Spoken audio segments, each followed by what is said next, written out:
Welcome back to Deep Thoughts, ladies and gentlemen. Today we're going to talk about, on this slightly windy day, a gentleman by the name of George Van Tassel. And this is going to bring together some amazing research we've already done. So I'm kind of excited about this. This comes from a suggestion from one of you in the comments, and because there's no search for the comments, I can't easily find who said that, but whoever said it, thank you so much. So who is George Van Tassel, and what is the Integratron? So the sort of layman understanding of this thing, which is where I was when I first started this journey, was that I had seen this, bring this down just a little bit. I had seen this Integratron thing, and didn't know that that's what its name was, because it actually had a very beautiful outer structure to it. It's a building. Doesn't it sound like a laser beam? Doesn't it sound like you'd be in the middle of like some B movie and release the Integratron, you know? Nope. It's just this building with, I believe, some sacred geometry built into it. So Van Tassel, he's born in 1910. He's actually born on my mom's birthday, I think. But he's born in Ohio, near Cleveland. And they say he's from a pretty well-off family. I wouldn't say super rich. They don't make any distinctions there. But anytime a kid is born with a little bit of money, it changes the game, right? Because it changes how much you got to hustle. It changes your opportunity structure. So instead of going off and doing something you love from a very young age, typically when you're hustling, you do whatever pays the bills, right? So this guy's got kind of like one of those beautiful lives. And it's 1910. My grandfather was born in 1910 as well. This dude gets to hang out at an airport for his youth. And by the age of 20, he had achieved his pilot license, because it wasn't as insane as it is today. Plus, what was in the air wasn't as insane. So it would have been 1930. But what this does is this leads him into working with aircraft. It gets him into the aerospace industry. Now, what's interesting about the aerospace industry, before we move on, is that if you go on to, I know this is true for LMU University here in Los Angeles, and I've had it reported to me. It's the truth with a lot of different places. Aerospace divisions within universities are their own sovereign little nations, meaning the dean won't tell them what to do. They end up getting funded and pay for their own wing inside the colleges. So they have their own curriculum. They tell the colleges what they teach and what's accredited and what's not accredited, as I understand it. And this is coming from deep within the administration level of LMU, of which I participated for about a year. So after he gets this private pilot license and turns 20, he moves to California. Initially, he's an automobile mechanic fixing engines. So that gets him kind of, into the more technical side of things. Now, he also knows how to fly a plane, right? But one day he's pumping gas, and he meets this guy named Frank Kritzer, Kritzer, who's this self-proclaimed loner, and who says he's got this mine he's been working at for some private land by Giant Rock here in California. Giant Rock is a 7-story boulder in Landings, California. It's actually only inland, maybe a couple hours from where I'm sitting right now. I thought if I had known, I might have gone out and looked at that first. So this Kritzer guy, it's a really wild story. I feel like there's almost a little movie about him that hasn't been told. He drops the little seed inside of Tassel's mind that there's this giant rock, which is what it's called, right? It's got a Wikipedia page on it, 7-story high rock in Landing, California. And that tells him that this exists. But Kritzer has a very interesting, weird life, because he was claimed to be others have claimed that he was a German immigrant during World War II.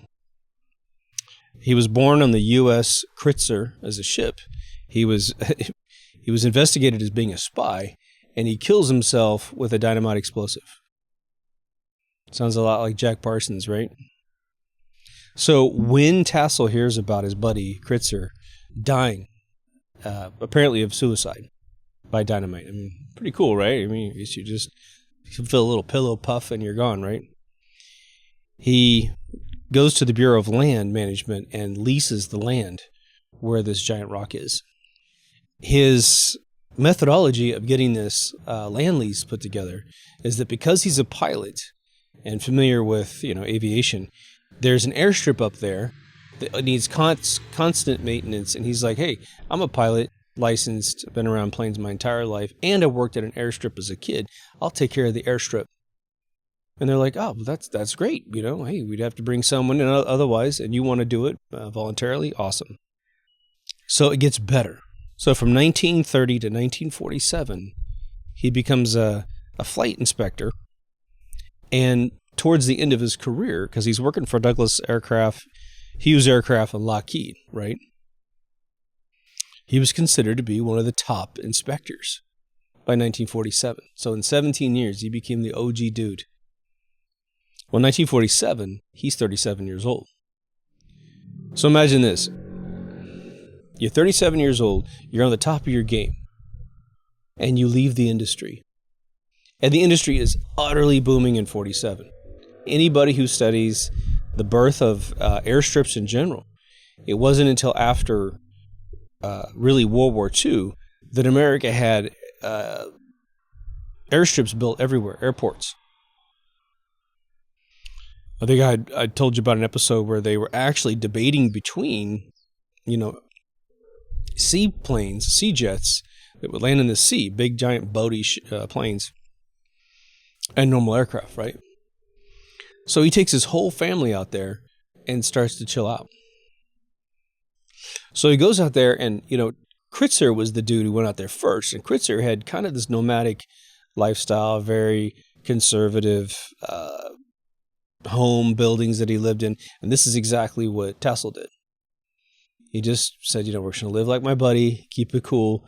But of course, you got some, he eventually has 3 daughters. I don't know exactly what order they were all born in. They don't give me this. It doesn't give me the sense that his kids are that old, because my parents were born right around that same time.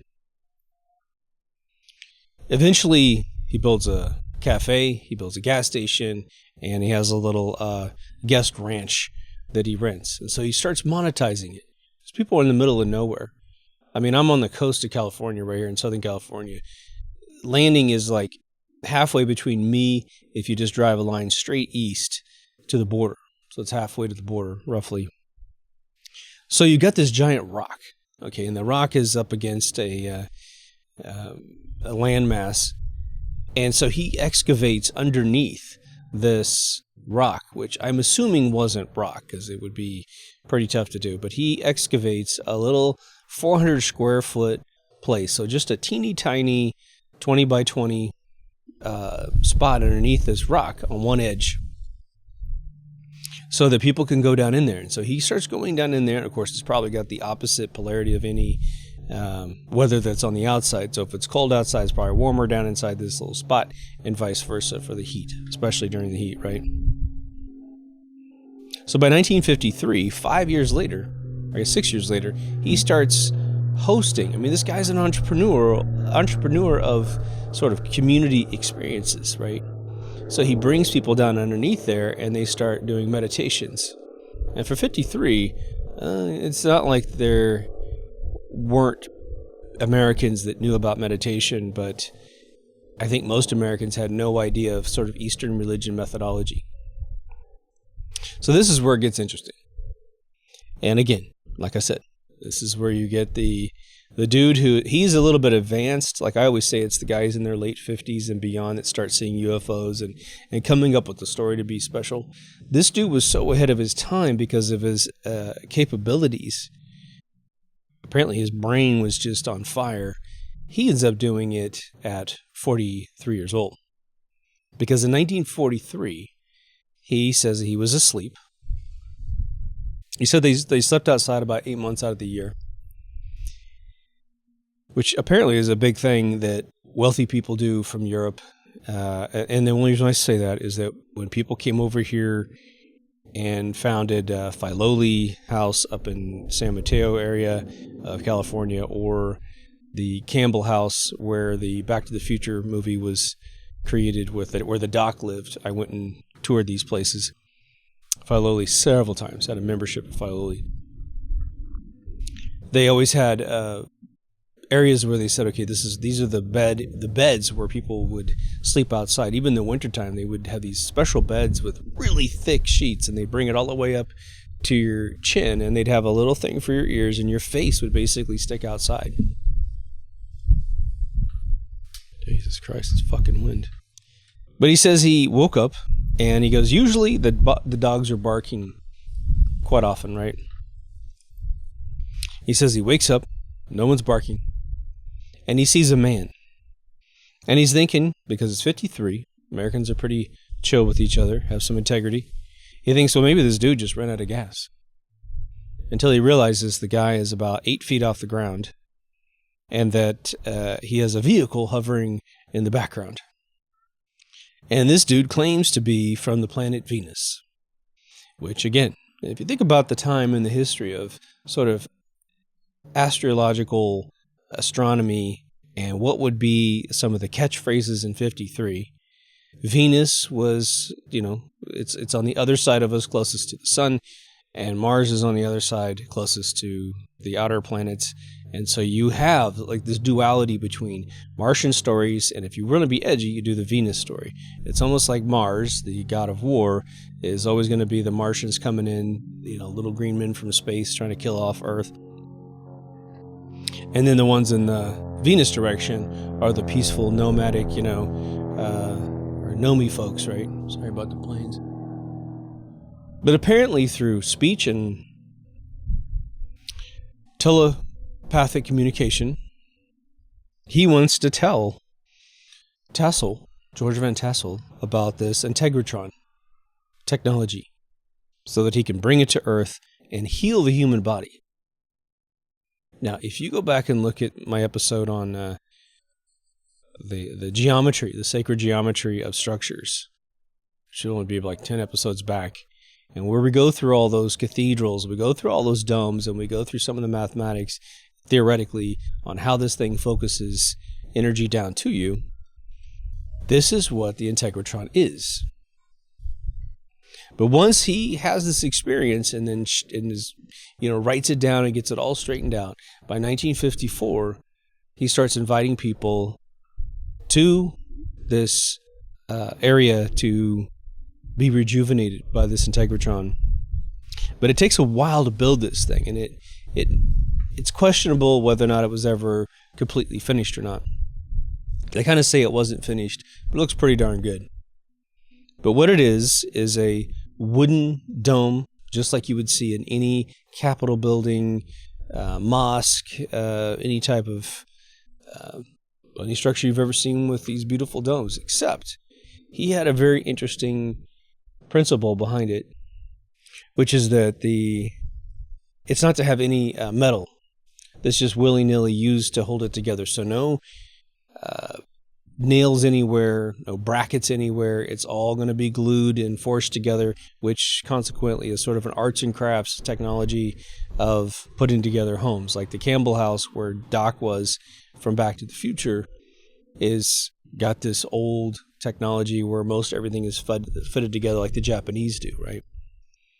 But overhead, once he gets the dome in place, which is a pretty hefty dome, man. I mean, you look how thick these beams are that he brilliantly brought together to build this beautiful dome. He's got like a 1-ton slab of cement at the top, sort of pushing down on it from above.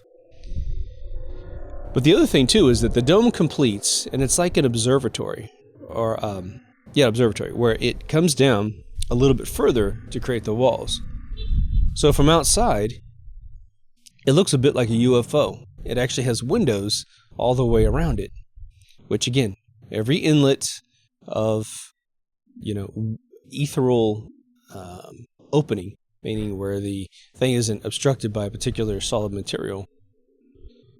It's part of the geometry. It's part of the flow of the energy. Either that's a flow in or that's a flow out. The fact that he didn't have any metals arbitrarily put inside this dome means the harmonic of the wood, which we build. What do we build out of wood? We build all of our string instruments out of wood, right? When you hear a baseball bat hit a ball, you hear that special sound that means a home run's coming, right? Or it broke, right? So the acoustics of Mother Nature are absolutely gorgeous. And if you really think about how wood grows and how it's sort of a chaotic vector of, wiggling mass that creates the grain of wood, it is phenomenal that it resonates so beautifully. It's almost as if the chaos that creates a solid within wood is something very special to us, right? That it actually can do this resonation. Now, you think about the slab of concrete at the top. That's very interesting. It seems a strange thing that he would do that. It might have been an arbitrary thing at the very end of the construction. But if it's not arbitrary, we should be asking questions about that a little bit, because very little in this world insulates better than concrete. The chaotic nature of the way it's put together is why it is used to build nuclear power plants. It insulates. 12 inches of concrete can do the job of like 2 foot of lead, because it will catch all of the ether trying to go through it. So they're trying to prevent either the exit, or they're trying to make sure that as things bounce up, and what's interesting is it's not, unless it has a specific surface on it, which I haven't checked, but I haven't seen it in the photographs, unless it has something special up there, it's going to absorb everything that goes up into that slab. Interesting, right? Now, when they talk about the technology that he claims to have utilized to get this thing done, what's fascinating about it is that he says he met a person from Venus, and that he either telepathically continued to talk to this being even after it went home, or they had conversations when they were together. However, he did also stress that he used patents and techniques from Nikola Tesla and this gentleman named George Lakowski. The dome is supposed to do what we think all the domes do as of a couple episodes ago, which is that it resonates the human body and heals you.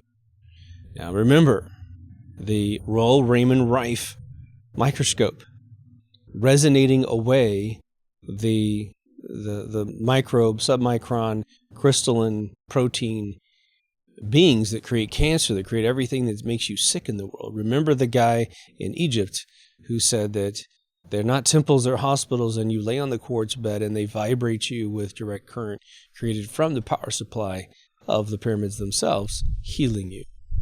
So it all goes together. It's all this congruent. You talk about a frequency happening just in the consciousness of the stuff that we've covered. So it makes sense. Any dome that he knows, okay, let's just say this much. He knows this can work because he's got a brain. But let's just say that it's sort of like the guy who built Coral Castle, right? He learns how this thing works through his Mason group. He's levitating rocks using frequencies of sacred geometry, electricity, creating it from this magneto wheel thing. But as soon as you bring this out in the open, now that guy was pretty gutsy with the Crystal Cove thing. You got Tassel is a little bit later. And who knows how this stuff comes out. He may have just heard it, he may have discovered it, and they did research, but you find out that this is technology that has sort of been lost in that Tartarian theory phase, where it's the Gilded Era knowledge that everybody knew, and you're not supposed to know it because being sick is going to become a business big time in this era. And so he's got to cover the story with this alien story. This is my theory. Because if he comes out and says everything shaped like this will heal you, so just go to your local capital and sing praises to God. Go to a chapel that's got a dome in it and sing praises to God. And whatever you're doing is going to come down. Have the monks sing so that you can get the frequency on your body to heal you. And you'll go out feeling rejuvenated. People are going there today and feeling rejuvenated. Now, two theories that have kind of gone away in terms of technology that is claimed with the Integratron is anti-gravity and time travel. Now, we won't beat up time travel again, but if you go back on our episode about the gentleman who supposedly was a time traveler. We cover the fact that time is just a concept in your brain. Now, in terms of anti-gravity, I wouldn't know without a tremendous amount of energy and probably non-organic matter that's supposed to stay alive. You put something else in there, you probably can resonate an object to the point where you basically create enough force to lift something off the ground. Not necessarily the Hutchison effect. But he sells this story so well. And because this thing probably actually made people feel pretty good, people come in droves. You know, that whole thing, if you build it, they will come. And that's so true. You need to keep that in mind if you're trying to hustle for some money, because I wouldn't say like virtual online things as much as like physical things. People are bored stiff in this world. If you got some land, you got some property, and you can put something together for an experience, you should do it. So he starts having these sort of, I guess you could say, ufologist conventions up in this really cool place in Landings, California, right? But in 1955, he gives a 35-minute lecture, and he is interviewed by a guy named Edward Ruppelt, who was once the head of Project Bluebeam.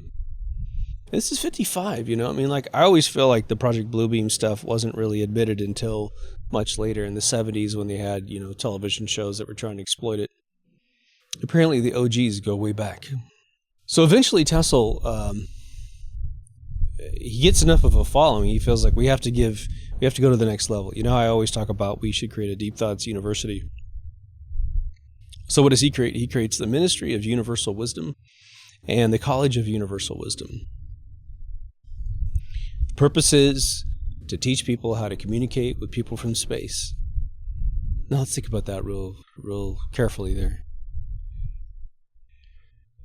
Who else is doing that same thing? Who else is taking that same tact? Dr. Stephen Greer. Dr. Stephen Greer has kind of walked the same exact path. He saw aliens when he was 17, a brand new admission we didn't know about until a couple years ago. Now he goes out into deserts and gets people to meditate. Where's Landing, California? Same exact kind of location. And you can pay him to see aliens, and what he has is a bunch of drones that fly, you know, a couple miles away with LEDs on them, never coming close to you, right? But in 1978, February 9th, Mr. Tassel is no more than 8 miles from where I'm sitting right now, and he is at a printer's, actually printing a bunch of brochures and flyers and things for his next gathering in 1978, and he dies. They don't say how he died. So I don't understand why they never say why someone or how someone passes away unless it's something really, really strange. Like suicide is typically hidden for a few years until people kind of get over it. But they won't tell you how this guy passed. But he was definitely not a spring chicken, right? So he would have been 68 years old.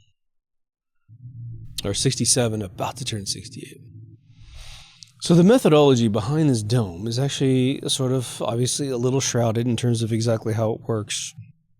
And what we have basically is paperwork that's been left behind that talked about intermittent magnetic fields, okay, that will create a plasma field inside of this dome and a coronal discharge, okay, which is usually sort of sun thing of negative ions inside this dome that then help out your body.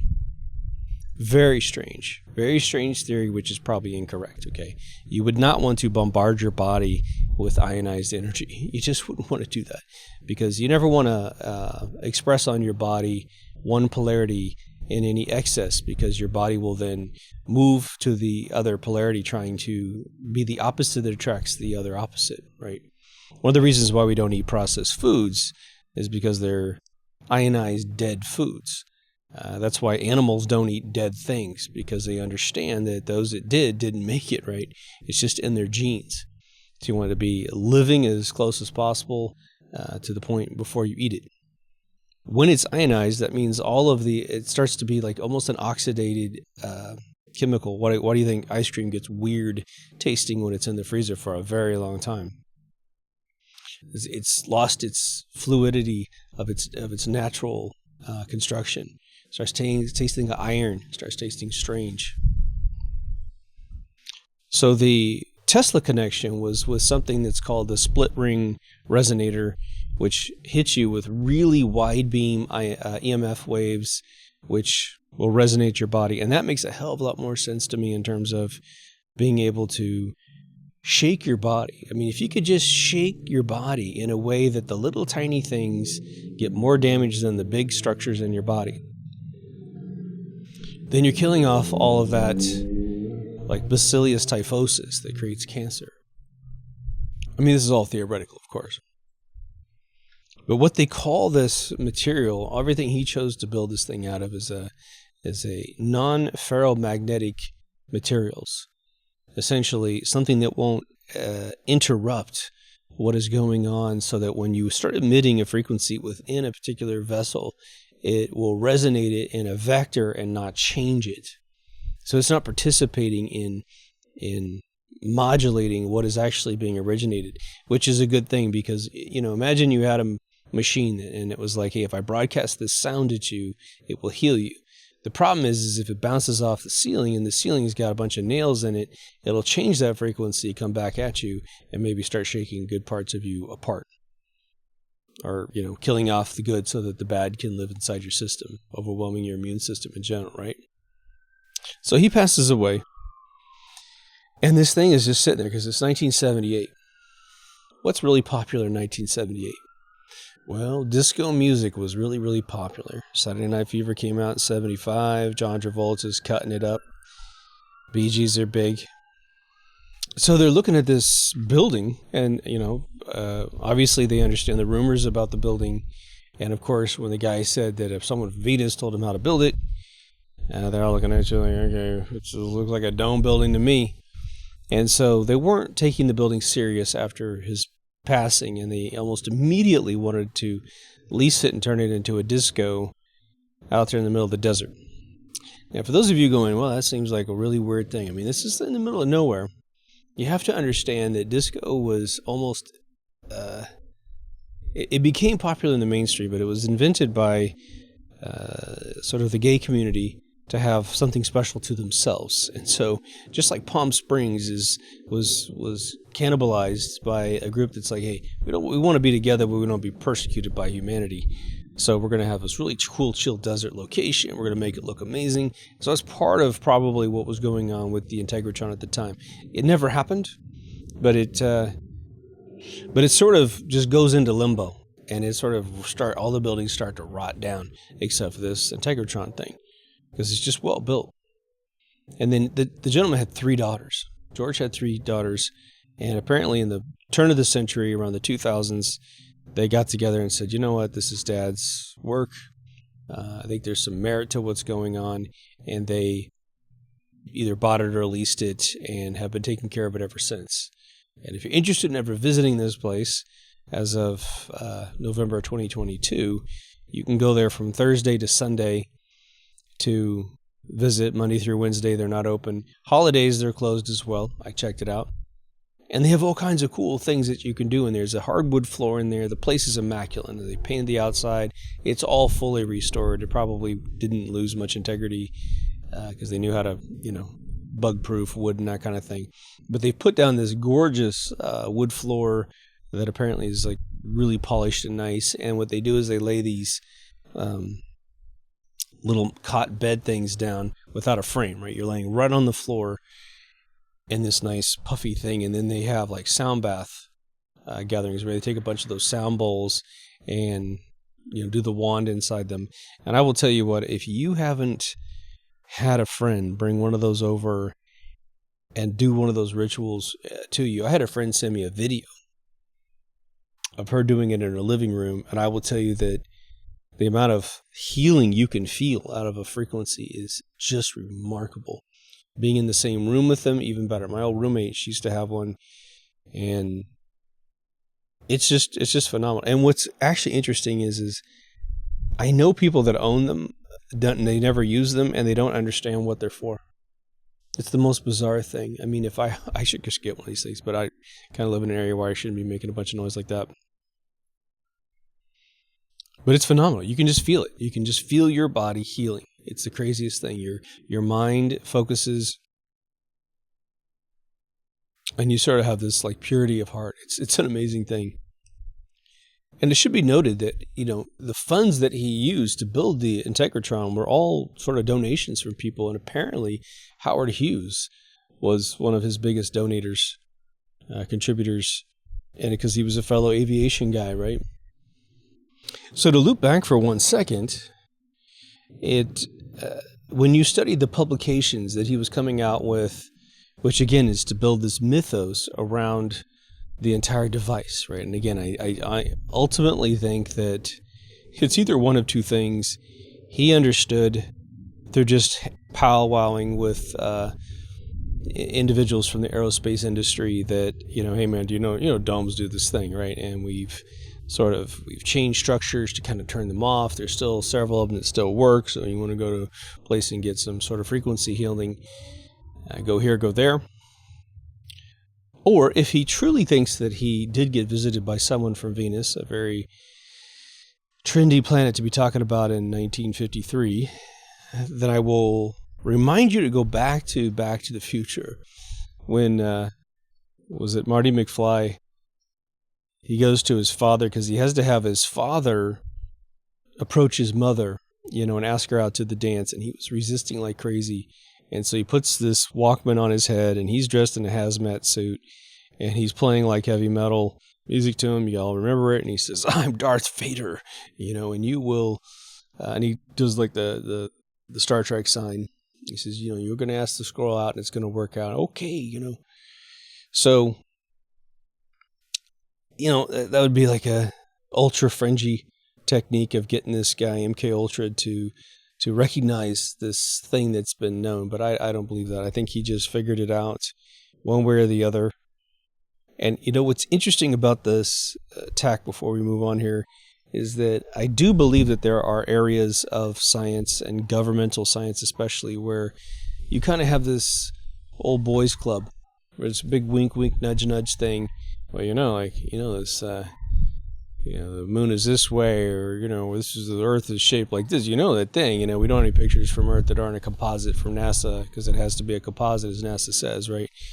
So I do think they're a little like, I don't know if they're Masonic. I don't know what the hell the deal might be, but I think that if it's in the mainstream, by the way, just as a footnote, if it's in the mainstream and you're allowed to say it a lot, the Masons and the Templars and all this other stuff, probably not true in terms of who is responsible for the same thing that you're seeing. Now, what is happening to you is what's happening to you. Your observable reality is what is actually occurring to you, regardless of your perception of why it's occurring and what it really means to you, right? But the race that he came up with is the Solonda, Solgonda. The Solonda was the individual that was talking to him from Venus. So I think for Star Trek names, I think he gets an A for the day. That's a very, very good name. It didn't have an X in it or a Y in it. Didn't have to talk funny when you said it. But as he was coming up with this cosmic wisdom movement, this is where he started infusing into his people the lore, the mythos of the story to give it teeth, right? And, L. Ron Hubbard got his thing to completely stick, And again, it's really strange to me that people like L. Ron Hubbard, who have built a technology to manage your mind, would then, I don't even know what the real story is in terms of this regression and going back to your previous lives, and your original sin lives in this infinite bubble of your past. You're always the sinner because your past is always just infinitely there like a history book and you can't get rid of it. There's no salvation. It's very interesting, the extortionism that gets into groups. Now, whether or not Hubbard wanted that to be the case, I'd have to be a little closer to the story. But if you think about like a Tony Robbins, for instance, the dude's theory is really basic, and he gives you hundreds of methodologies to approach different people, right? Because he's trying to get everyone to the same exact point of understanding, but we're all different beings, and different things have to be said to each one of us to get us to get on board. But he says, look, as long as you can attach what really sucks in your life to negativity inside your brain, And as long as you can attach the positive things that will get you where you want to go, as long as you can figure out those two things, get them connected properly, your soul, your mind, your body will actually gravitate to the good thing and get rid of the bad thing. The problem is, like the old saying says, when the fat kid loves cake, he's loving something that is his negative. So when you get your wires crossed, and think about all the gaslighting that's sort of the trend now. Right? It's all about, not bad meaning bad, but bad meaning good. Everything's backwards. So Robbins, again, one of my most liberal mentors in Hollywood told me, that he got his internship at the CIA and learned how the brain worked. He's able to come out. He doesn't make it a religion. He just basically says, let me teach you how this works. I'm always coming up with new stuff. I have a slightly different tact. This is Robbins talking. Slightly different tact for those that are business oriented, want to go a little further. But Hubbard goes off into aliens in space and all kinds of stuff, right? Why they do that, I don't know. They make it otherwise very lucrative, powerful system look absolutely crazy. The other thing that I think might be dying off in this world, and this is again not related to Tassel, is that people are getting a little bit better at looking at information, advice, and then taking the parts that work for them and leaving behind the other parts. And so with something like a Tony Robbins system, Scientology, Landmark, all these things, you can take what works and leave the rest behind. What's fascinating that I've discovered is that what's nice about Tassel is that you've got a guy that just basically says, come to this building. I spent a lot of time building it. Don't worry about where I got the information, really. I think you're going to feel really amazing inside this, and I think you will, and I think it actually can heal you because of all the other reasons we've covered in Tartarian technology, that kind of thing. Basically Gilded Era and previous architecture, right? We are so used to going online and getting what we want and then just moving on that I think when you see a giant curriculum of things that could help your life out, it used to be everybody, would read the book from cover to cover. And now I think that people are a little bit more capable of going in and reading the paragraph that applies to them, to get what they need and move on. And I think through overconsumption of things, we're starting to get back to the point where being at an Integratron outing where I guarantee there's no phones in that room. Guarantee you have to put that crap away when you go in there, and I've never even been there. I think I'll end up going here in the next couple months now that I know it's so close to home. But you're in there and you're doing something that I mentioned a long time ago. My buddy Eric said he was very frustrated. He's the guy that goes off and hikes, and he said, I go out there to hike. I'm there to be with nature, and he goes, these people come by with their headsets on. I can hear it, as they walk by me, run by me. And he's a pretty aggressive guy. So, he says at times he's told people, take that shit off. I don't want to hear your music, even a little bit of it, when I'm out here in nature. If that's what you want to do, go to the city and jog, because it's not about this beautiful place you're at. And he says people just don't want to hear the voices inside their head. And I can't disagree. The distraction, the reason why you get deer eyes so much when you mention things to people, and it's only because they want to know this information, right? And something I haven't really isolated as we close off here. Sometimes people don't give a crap what you think, and that's a beautiful thing. They feel comfortable with what they know. They're not idiots or anything like that. They've gathered and they've assessed and they've settled on version whatever in their head. And they're going to upgrade at some point, but it's going to be on their terms. That's fine. That's awesome. It's probably a lot of us, right? Then you have the guy that wants to ask you a question because he is in that search. He's just interested in that one little area of knowledge. And they'll sit and they'll listen no matter what you say. And then you get sort of the person who's stuck inside the denial phase of Kubler-Ross. And so they're in this negotiation thing. When you're in negotiation, and acceptance. You know, the Kubler-Ross thing is sort of like a spinning wheel. You're in several phases at once, looping, right? You ask a question to be validated and what your last best guess is. If you're sure of something, then you don't need to get it confirmed by anybody for the time being. You're going to change your mind most likely at some point. Either you'll find it more hardcore or you'll loosen it up, right? And this is sort of just the meticulous nature of developing your opinion about something. And so I witnessed a very interesting thing. I was literally stuck between two guys, and one was testing the other one, and he didn't realize it. It was funny. He's like, well, what do you think about this? You know, and the other guy was just jumping on it, just frothing over it, right? He's very passionate about his thing. And of course, I look at the other guy, and I'm like, I don't know if you're looking at me. He wasn't. And so the shape of the earth and whether or not we've been to the moon and that kind of stuff. And I didn't realize that this other dude was extremely passionate about it. But, he says, I'm not scientific at all, but this is science. One thing I mentioned is scientists is all science, right? It's really funny. So anyway, hopefully you dug that. This will be a little shorter today. Again, I'm just making these things have what they need to have, and that's it. But anyway, if you haven't been to deepthoughtsradio.com, please go. Everything's up there for the Patreon and PayPal people. Thank you so much. Easy for me to say. Take care of yourself and someone else, and I'll see you in the next Deep Thoughts. Over now.